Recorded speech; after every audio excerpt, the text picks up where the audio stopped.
Israel के प्रधानमंत्री Benjamin Netanyahu ने एक बार फिर से हमास को, ईरान को और तमाम संगठनों को धमकी दी है। कहा है कि हमारा टारगेट सिर्फ और सिर्फ गाजा में जीत है। गाजा में टारगेट इस हद तक निर्णायक जीत होना चाहिए कि जब लड़ाई बंद हो जाए तो हमास फिलिस्तीनी क्षेत्रों पर शासन करने का दावा नहीं कर सके या इजराइल को धमकी नहीं दे सके।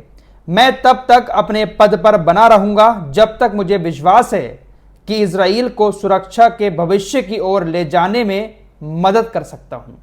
बेंजामिन नेतन्याहू का यह बयान बताता है कि बेंजामिन नेतन्याहू किसी भी मामले को लेकर झुकने को तैयार नहीं है। बेंजामिन नेतन्याहू सीज फायर के लिए भी राजी नहीं होगा और जैसे हमले इजराइल की सेना गाजा पर इतने दिन से कर रही है, आगे भी इजरायली सेना गाजा पर हमले करती रहेगी, क्योंकि अब इजराइल के पास एक और बहाना है।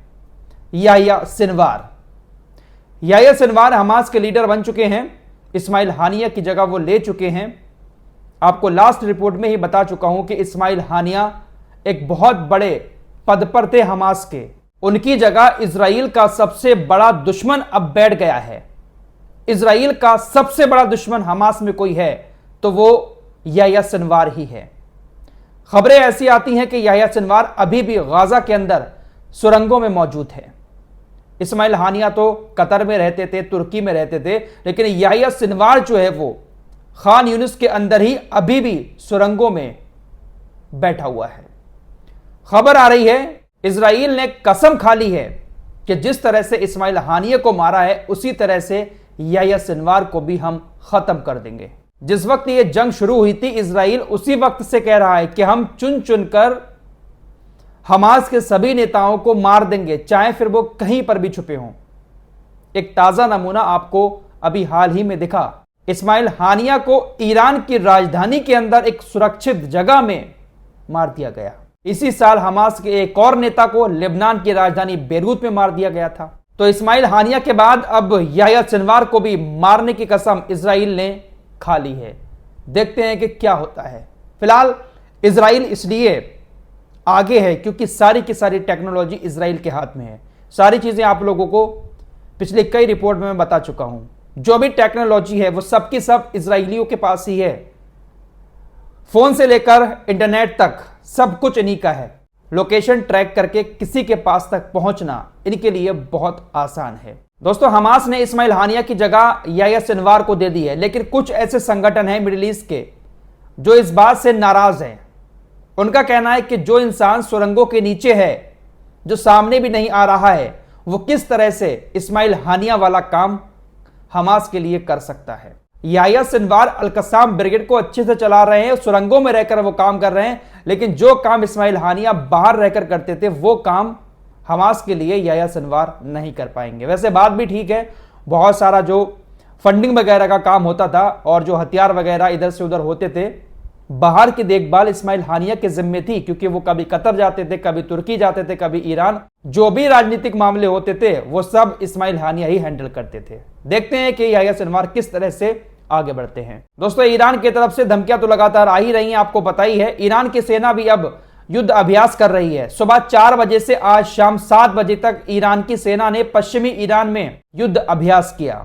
अभी शाम के वक्त में खबर आई कि हिजबुल्लाह ने 2 भारी क्षमता वाली बरकन मिसाइलें सीधी इजरायली बैरेंट बैरक पर मारी हैं। हिजबुल्लाह ने काफी लंबे टाइम के बाद बुरकन मिसाइलों का इस्तेमाल किया है। 2 भारी भरकम मिसाइलें, बुरकन मिसाइल बहुत भारी भरकम मिसाइल होती है, इजराइल की तरफ दागी गई। इसी बीच एक और बड़ी खबर आ रही है। पिछली रिपोर्ट में ही आपको बता चुका हूं कि अमेरिका ने कहा है कि हम मिडिल ईस्ट में जरूरत पड़ी तो अपनी और सेना भेज सकते हैं।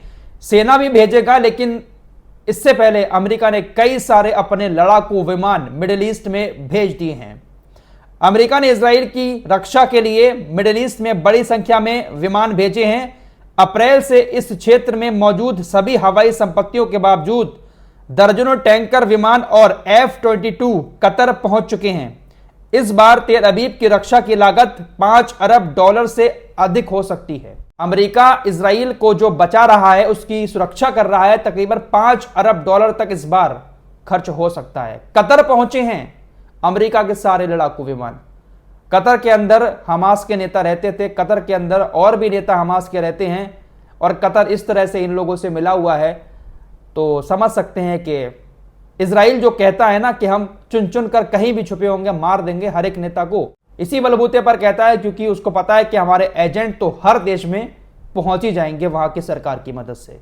दोस्तों, मिडिल ईस्ट में जो कुछ हो रहा है उसका सबसे बड़ा मुखिया कौन है? आप सभी लोग जानते हैं, अमेरिका। लेकिन अमेरिका को लेकर खबरें ऐसी चलाता है वहां का मीडिया कि जो बाइडेन और जो एंटनी ब्लिंकन हैं, विदेश मंत्री अमेरिका के, वो मिडिल ईस्ट के नेताओं को लगातार कॉल कर रहे हैं, लगातार कॉल कर रहे हैं कि भाई साहब मिडिल ईस्ट में शांति कायम करो, मिडिल ईस्ट में शांति कायम करने के लिए आगे बढ़ो, किसी भी तरह से इस जंग को खत्म करो। साथ ही साथ जो बाइडेन और एंटनी ब्लिंकन को लेकर यह भी खबरें चलाई हैं अमेरिकी मीडिया ने कि नेतन्याहू जिस तरह से युद्ध को बढ़ाना चाहते हैं, उन सारी बातों को लेकर बहुत ज्यादा चिंता में भी हैं जो बाइडेन और एंटनी ब्लिंकन। ये तमाशा तो हम लोग बहुत टाइम से देख रहे हैं, जब से जंग शुरू हुई है। एंटनी ब्लिंकन कितनी बार मिडिल ईस्ट में आए, लेकिन कुछ नहीं हुआ। कहते ये थे कि भाई मैं शांति कायम करने जा रहा हूं, लेकिन कुछ नहीं हुआ। जो बाइडेन ने इस्लामिक देशों के सामने एक और ऑफर रखा कि देखिए भाई, जब ये जंग खत्म हो जाएगी तो गाजा में पीस कीपिंग फोर्स को तैनात कर दिया जाएगा। दुनिया के तमाम देशों की थोड़ी थोड़ी सेना उसमें शामिल की जाएगी और गाजा में उसको तैनात कर दिया जाएगा। अरब देशों से भी कहा कि आप भी अपनी सेना को पीस कीपिंग फोर्स में शामिल करें।